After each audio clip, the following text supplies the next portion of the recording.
So in this image of particular image is here, modern periodic table का image दिया गया है बेटा आपको.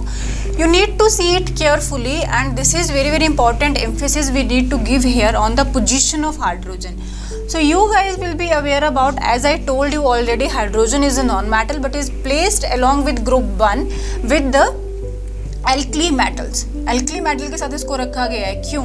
I have told you hydrogen जो है इसका एटॉमिक नंबर क्या है बेटा? 1 है. तो as per that it can show valency of electropositive as well as electronegative, plus minus दोनों दिखाता है. But most probably as we talk about it is resembling with alkali metals also, because alkali metal की जो valency है वो भी +1 रहती है and another is non metal के साथ जो ये रिजेंबल करता है हैलोजेंस के साथ. तो फॉर एग्जांपल एल्कली मेटल में सोडियम अगर लूँ, लिथियम अगर मैं लूँ तो लिथियम का एटॉमिक नंबर इज 3.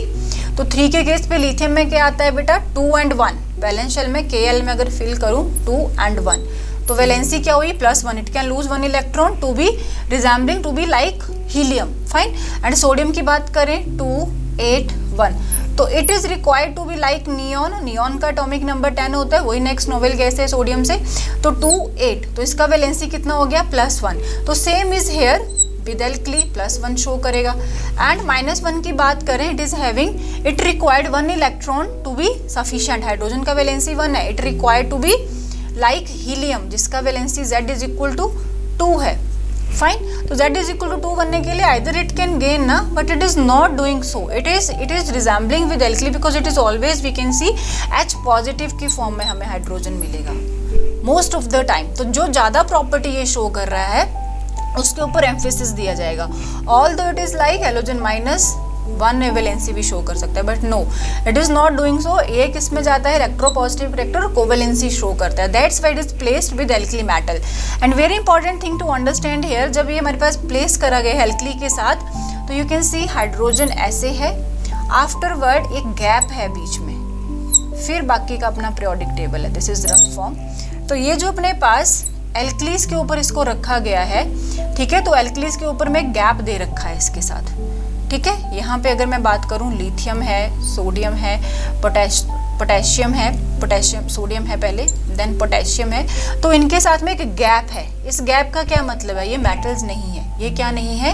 ये मेटल नहीं है. This is not alkali metal but it is resembling somehow with them. So it is placed along with this alkali metal. But although ये क्या है, इसका पोजिशन जो है that is not exactly like that कि अब इसको metals के साथ रखा है तो, क्योंकि इसमें गैप दे रखा है जो गैप इंडिकेट कर रहा है कि ये क्या है?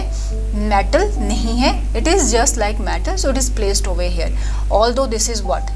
This is a hydrogen is a non metal. This is very controversial position of hydrogen जो आपको समझना है. ठीक है. बाकी periodic table will going detail in the trends but you can see a pink border over there in group 13. Boron से start हो रहा है. ग्रुप 13 के ऊपर pink border. These are the metalloids. तो आपको जब हमने स्टार्ट करा था chapter in case of metal non metal, I have told you 6 or 7 most probably metalloids we are having. You can see there 7. Fine. 7 metalloids were there. तो pink वाले जो border पे चीजें हैं वो क्या है? मेटलॉइड्स हैं.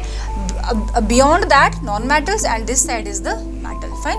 This is S block, this is P block, this is D block.